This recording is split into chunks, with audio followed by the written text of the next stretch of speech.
Part 2. The Ultimate Agreement. So heto ang kondisyon, sabi ni Jerome, nakatingin ng diretso kay Brian. Kung gusto mo siyang ligawan, gawin mo sa lumang paraan. Walang secret texting, walang secret hangouts, at lalong walang sneak-ins. Sasabihin niyo kina mama at papa. Hihingi kayo ng permiso, pupunta ka sa bahay tuwing linggo at dadaan ka sa interview. And by interview, I mean the full-blown background check interrogation style 1. Laglag ang pangako. Ang interview?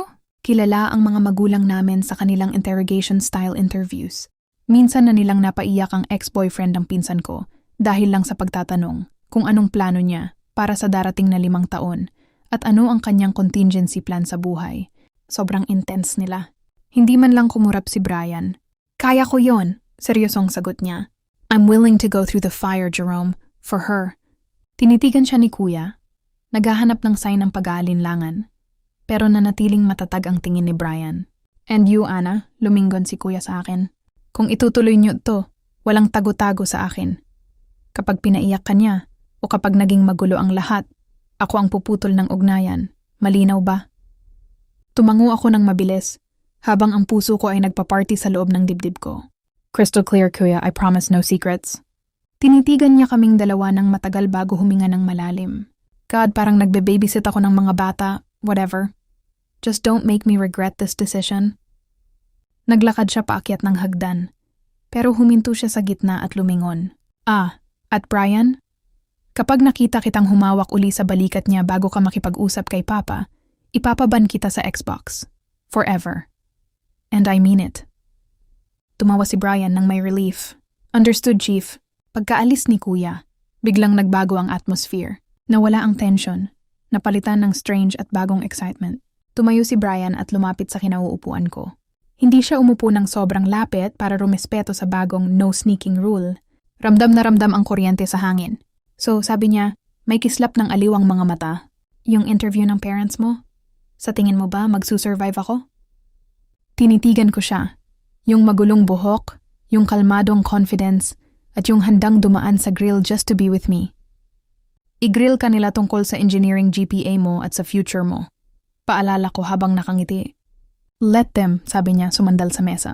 Mas malala pa ron ang hinarap ko. Hinarap ko ang galit ni Jerome sa FIFA. That's enough training for any parent. Tumawa ako, pero biglang nawala ang ngiti ko nung nag-vibrate ang phone ko sa mesa. May notification mula sa isang group chat, unknown number. Binuksan ko ito at nanlamig ang dugo ko. Isa itong litrato namin ni Brian sa hallway.